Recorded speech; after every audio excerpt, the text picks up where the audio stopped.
ANC spokesperson Mahlengi Bengu-Mutsiri says while they're disappointed about the leak of their candidates list, the party still has full confidence in the Electoral Commission of South Africa. This comes after the Democratic Alliance and the Multi-Party Charter Office allegedly asked Western nations like the US and the UK to avail resources for deployment of independent domestic election observers ahead of the May 29 vote. I was absolutely concerned that there's a strong violation, serious violation of the POPIA Act. Our comrades, their ID numbers are out there for anybody to see. Anyone can go and open accounts in their name. Anybody can perform illicit acts, using their IDs. So it is a serious matter, and this is a matter that we really call upon the IEC to intensify this investigation and be able to give comfort to the African National Congress. Joining us now was DA MP Emma Powell. Emma, appreciate your time. Now, let's start off with this letter that you have written to the United States and the United Kingdom and some of the calls that you've made. Kindly walk us through it, please. Yes, thanks for having me. So in February, the Multi-Party Charter drafted a letter to the G7 nations, as well as Zambia, India and Argentina, requesting that, of course, those nations assisted South Africa with independent election monitors and observers and the capacitation of domestic monitors. Now, yesterday I sent correspondence to 12 nations reiterating that appeal and sharpening it to include a request for resources to be directed to independent watchdogs and civil society organizations towards a parallel voter tabulation system. Now, I must just state on the record that we have full faith in the IEC's ability to run a free and fair election. But it is, of course, international practice that nations from both the global north and the global south send election observers and monitors, and this is the call that we are reiterating. Lastly, we are, as I've said in my letter, becoming increasingly concerned, especially with some of the rhetoric and the sentiments that we're seeing on platforms like X, for deliberate dis- and misinformation campaigns that are sponsored by malign foreign actors to potentially attempt to interfere with our election, and we have further asked for support in mitigating against those risks. Emma, your statement sounds contradictory in a manner. Firstly, because you say you have complete faith in the IEC, then you as the DA or multi-party charter have taken it upon yourselves, which isn't standard, and I stand to be guided, to write to these various organizations. Surely if you have faith in the IEC, then your first port of call should be the IEC. And it absolutely has been. We had a meeting with the Commissioner of the IEC 2 weeks ago. We had, of course, along with our multi-party charter partners, asked for additional contingents of international election monitors to be permitted to come and observe the election. That request was, to my knowledge, declined. Now, I think we must just point out the difference between the IEC as a Chapter 9 institution that is charged with running these elections as an organization. We have full faith in their ability at a structural level to conduct a free and fair election. However, we know that we've got almost 24,000 voting districts or voting stations across South Africa, many in far-flung rural provinces, where we can't necessarily ensure that we have got our own party agents at every single one of those VDs. And given the crucial nature of this election, where for the first time in 30 years the ANC may in fact fall below the 50% threshold, given of course the rise of the MK party that is led by former President Jacob Zuma, and the militancy that surrounds that organization, as well as some of the alleged connections to malign foreign actors, we need to make sure that we have got all eyes on these elections. And so it is not in just the Democratic Alliance's interest for a parallel voter tabulation process to take place or for independent additional domestic monitors to be deployed. It is in the interests of all contestants of this election, whether that be the DA, the ANC, the MK, the EFF, or our multi-party charter partners. So it harms nobody, and it is not in anybody's specific interest for this additional additional capacitation to take place. I don't believe that it's contradictory. I think that it only serves to shore up and to bolster our democratic processes. In the past, the DA has been accused of a big brother mentality, and I suppose this is one of those situations where you feel it is imperative for you as the DA to do this. But let's talk about the MK party. I mean, you've suggested that they're a threat to this election. Would you care to expound on that? How and why? Well, the MK party are led by a convicted criminal, and the nation will recall that Jacob Zuma was only let out of prison on essentially what was first medical parole, and then he wasn't sent back as part of Ramaphosa's broader pardoning program, and that deal was, of course, brokered with foreign actors. Now, MK is a militant organization. We've seen in mainstream media that is verifiable, media that we can all trust, military drills that are being performed. So you talk about the MK being militant. Please explain how the MK political party, which is not the War Former Veterans Party, is militant. And you also talk about convicted criminals. From what we understand, the Patriotic Alliance's leadership are also former convicts. How do you separate the two? Well, we're talking about MK here, and we know... You've said that it's led by... in fact, you've talked about former President Jacob Zuma being a part of the MK leadership, and the fact that he is a convicted... In fact, you said he's a convicted criminal. Well, I'm bringing it to you that he's not the only convicted criminal who is in politics, who is in a party that is participating in the elections. So why them? Well, as I've begun to explain before I was interjected, the MK party is led by former President Jacob Zuma, who presided over the era of state capture in which South Africa lost more than a third of our GDP to corruption. We've seen that under Cyril Ramaphosa's administration, there has been very little consequence. We know that they have got direct ties to a variety of malign actors, and if you go onto X and you have a look at some of the rhetoric that's coming out of accounts that are linked to MK, we see the militancy and the sentiments, the very violent and dangerous sentiments that are coming out of leaders of that party.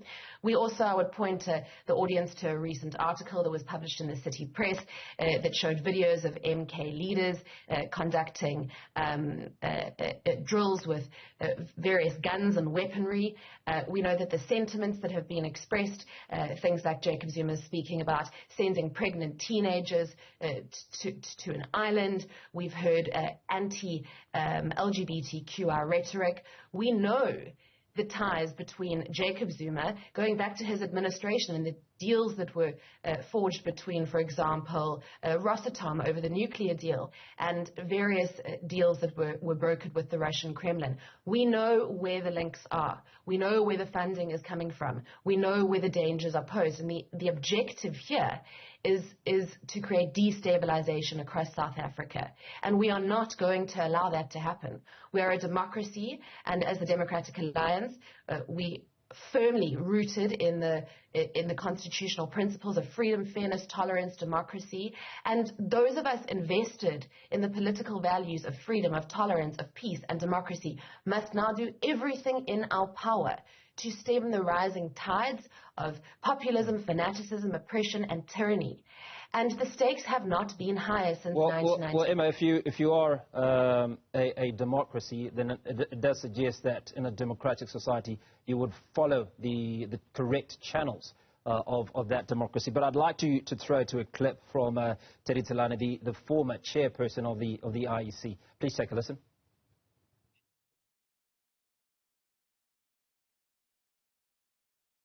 It is absolutely dangerous to be calling for foreign entities to actually interfere in the management of the electoral processes in the country.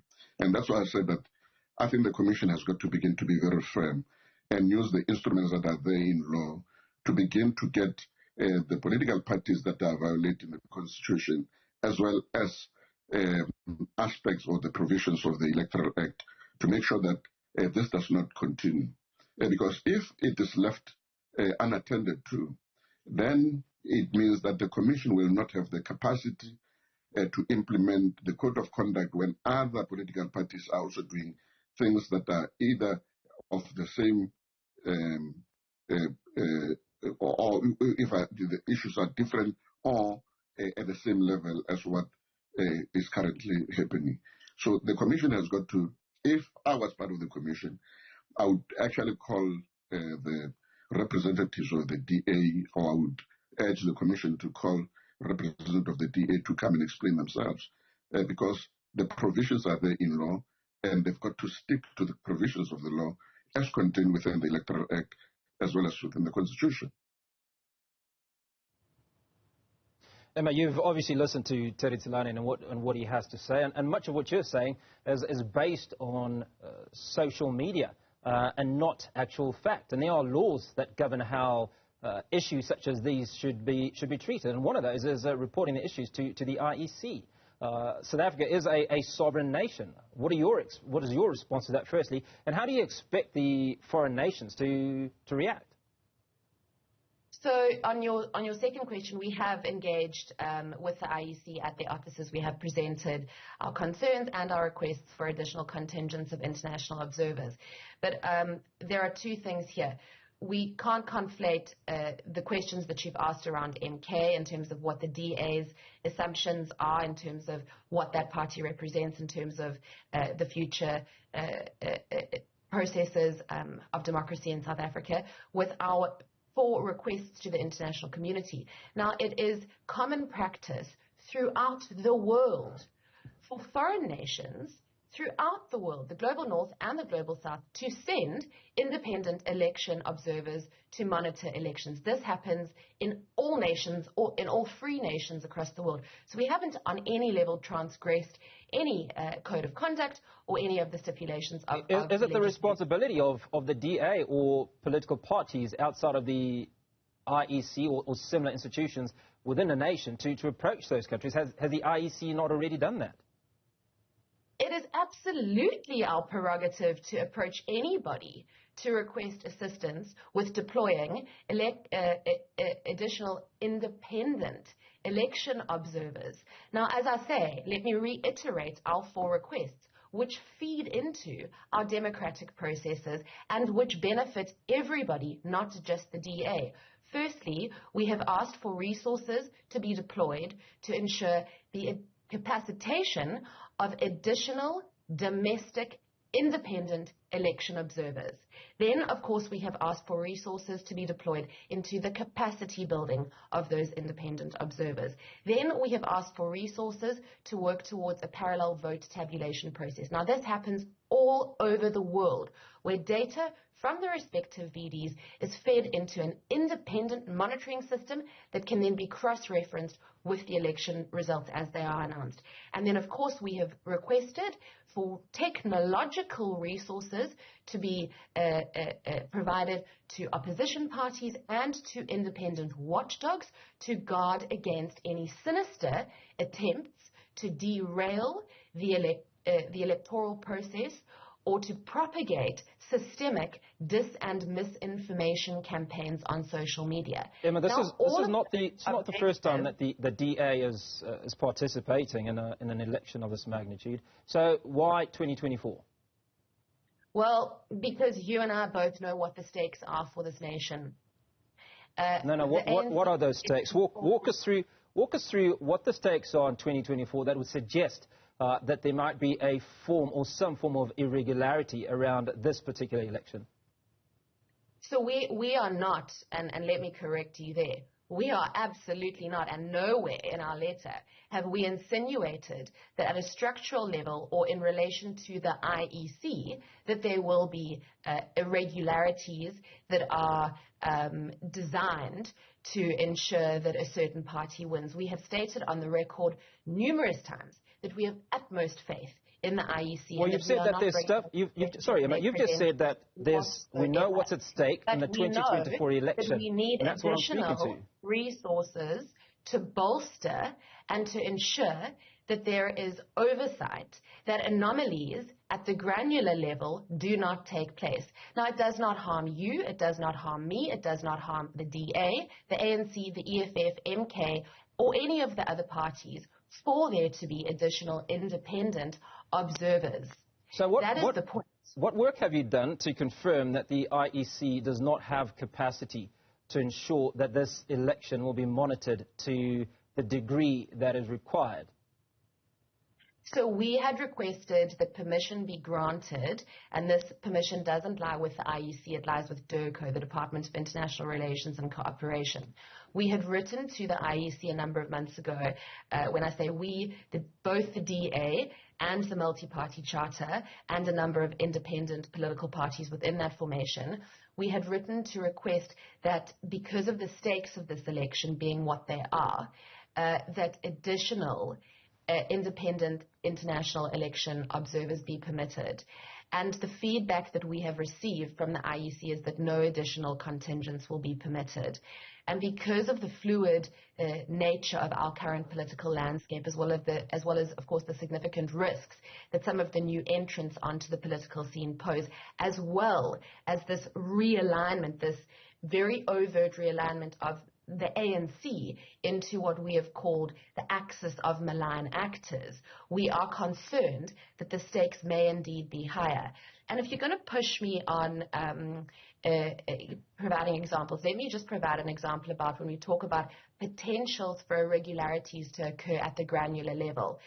In the context of me saying that we don't believe that at a structural level the IEC is incapable. We think that the IEC are indeed very competent and very capable.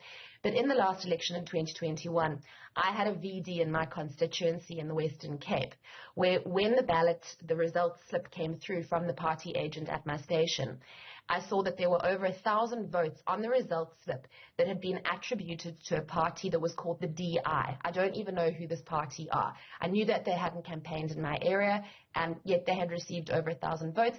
The DA on that election slip had received something like 3 votes. So now, looking at this, I know that this is an anomaly. So we filed a recount. And it turned out that on the results slip, the count had been attributed to the wrong party.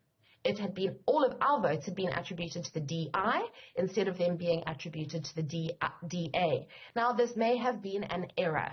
So we requested a recount, and we were able to, of course, make sure that those votes went to actually where people had cast them.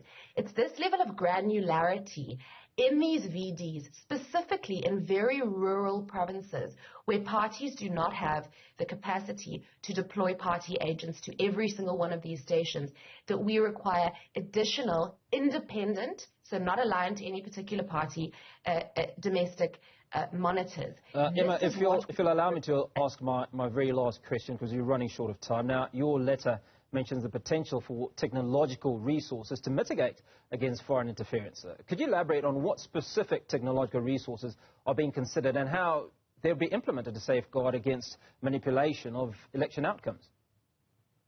Well, we've seen across the world what happens when foreign actors interfere in elections. And we know the significant consequences that can result from campaigns that are run on X, on social media, and now with TikTok, dis and misinformation. We know that our electorate is, there are some quarters of our electorate that are not able to distinguish between real and fake news. We know that with the rise of artificial intelligence, there is the capacity to manufacture videos, voice notes that don't exist in reality. That's one. Number 2, we know that the African National Congress have shored up a huge amount of support from their friends in the Kremlin, and that they are receiving large financial incentives and donations from oligarchs that are linked to the Kremlin. And that's notwithstanding other... You have evidence of this? With it, well, these are contained openly in IEC declarations. I mean, you can just go and look at declarations that have been made previously, for example, ahead of the ANC's election rally at the last election. The numbers that were disclosed coming directly from Russian oligarchs, those are contained in IEC declarations. So yes, everybody out there has got proof of this.